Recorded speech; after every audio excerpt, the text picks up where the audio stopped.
Veteran cricketer Shikhar Dhawan అంతర్జాతీయ cricket, domestic cricket కు good bye అయితే చెప్పేశాడు. ఈ మేరకు శనివారం ఉదయం ఓ వీడియోను కూడా రిలీజ్ చేశాడు. తన కెరియర్ లో తనకు సహకరించిన కుటుంబ సభ్యులు, కోచ్లు, ఫ్యాన్స్ కి కృతజ్ఞతలు అయితే తెలిపాడు. కాగా ధావన్ తన కెరియర్ లో టీమిండియా తరపున 269 అంతర్జాతీయ మ్యాచ్లు ఆడాడు. 2013లో ఛాంపియన్స్ ట్రోఫీ గెలిచిన జట్టులో సభ్యుడిగా ఉన్నాడు. సుమారు 14 ఏళ్ల సుదీర్ఘ క్రికెట్ కి వీడ్కోలు పలికాడు. ప్రస్తుతం నేను ఒక కీలక పాయింట్ వద్ద ఉన్నా. వెనక్కి తిరిగి చూసుకుంటే ఎన్నో జ్ఞాపకాలు, ముందుకెళ్తే కొత్త జీవితం. దేశం కోసం ఆడాలనేది నా కల. అదృష్టవశాత్తు ఆ అవకాశం నాకు లభించింది. ఈ ప్రయాణంలో నాకు అండగా నిలిచిన నా కుటుంబం, చిన్ననాటి కోచ్లు, నా జట్టుకు మనస్ఫూర్తిగా కృతజ్ఞతలు చెప్తున్నా. క్రికెట్ నాకు కొత్త కుటుంబం. పేరు, ఎంతో ప్రేమాభిమానాలు లభించాయి.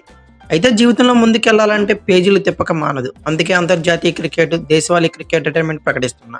క్రికెట్ ప్రయాణానికి వీడ్కోలు పలుకుతుంటే నా మనసు ప్రశాంతంగా ఉంది. నా దేశం కోసం నేనెంతో ఆడా. ఇకపై మళ్ళీ ఆడే అవకాశం రాకపోవచ్చు. అందుకు బాధపడాల్సిన అవసరం అయితే లేదని మనసుకు అని గబ్బర్ వీడియో రిలీజ్ చేశాడు. టీమిండియా క్రికెటర్ శిఖర్ ధావన్ అంతర్జాతీయ, దేశవాళీ క్రికెట్ గుడ్ బై చెప్పేశాడు. 38 ఏళ్ల ధావన్ 14 ఏళ్ల సుదీర్ఘ కెరియర్ కి వీడ్కోలు పలుకుతున్నట్లు ప్రకటించాడు. ఈ మేరకు సోషల్ మీడియా వేదికగా ఓ వీడియోను రిలీజ్ చేశాడు. అంతర్జాతీయ, దేశవాళీ క్రికెట్ నుంచి తప్పుకుంటున్నట్లు చెప్పుకొచ్చాడు.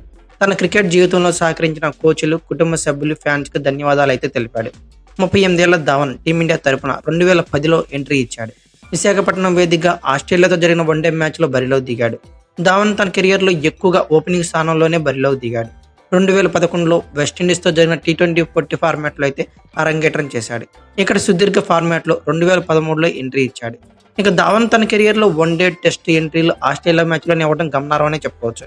అయితే శిఖర్ ధావన్ టీమిండియా తరపున 34 టెస్టులు, 167 వన్డేలు, 68 T20 మ్యాచ్లు ఆడాడు.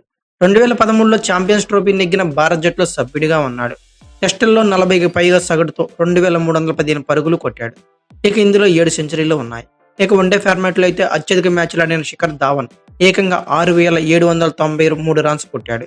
సుమారు 45 సగటుతో ఈ రన్స్ చేయడం గమనార్హమని చెప్పుకోవచ్చు.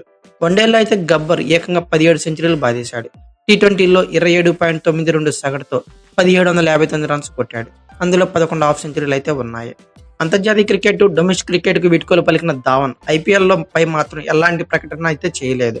అయితే ఐపీఎల్లోనూ ధావన్ బాగానే రాణించాడు. హైదరాబాద్ తో పాటు ఢిల్లీ క్యాపిటల్స్, ముంబై ఇండియన్స్, పంజాబ్ జట్లకు ప్రాతినిధ్యం వహించాడు. ఇందులో ఢిల్లీ క్యాపిటల్స్ అలాగే పంజాబ్ కింగ్స్ జట్లకు అయితే కెప్టెన్సీ బాధ్యత కూడా నిర్వర్తించాడు. మొత్తంగా ఈ లీగ్ లో టోర్నీలో 222 మ్యాచ్లు ఆడి 6769 పరుగులు చేశాడు. ఇందులో 2 శతకాలు, 51 అర్ధ శతకాలు ఉన్నాయి. ఈ ఏడాది పంజాబ్ కి ప్రాతినిధ్యం వహించినప్పటికీ ఫిట్నెస్ సమస్య కారణంగా కేవలం 5 మ్యాచ్లు మాత్రమే పరిమితమయ్యాడు. అలాగే ఫామ్ లేమి, యువ ఆటగాళ్లతో పోటీతో గత 2 ఏళ్లుగా టీమిండియాకు దూరం అయ్యాడు. గబ్బర్ నిర్ణయంతో అభిమానులు షాక్ గురయ్యారని చెప్పుకోవచ్చు. అయితే ఇక టీమిండియా తరపున ధావన్ చివరిగా 2022లో ఆడాడు. బంగ్లాదేశ్ తో జరిగిన వన్డేనే తన కెరియర్ లో చివరి అంతర్జాతీయ మ్యాచ్ కాగా ధావన్ తన కెరియర్ లో చివరిలో టీమిండియా ద్వితీయ శ్రేణి జట్టుకు నాయకత్వం వహించాడు.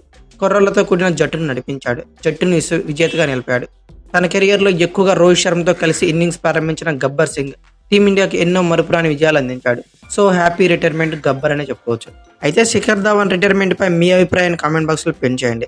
అలాగే ఈ వీడియో కనుక మీకు నచ్చినట్లయితే like, share, comment plus subscribe చేసుకోండి. అలాగే పక్కనే ఉన్న బెల్ ఐకాన్ ఒకటి మాత్రం మర్చిపోకండి. Thank you for watching. Have a nice day.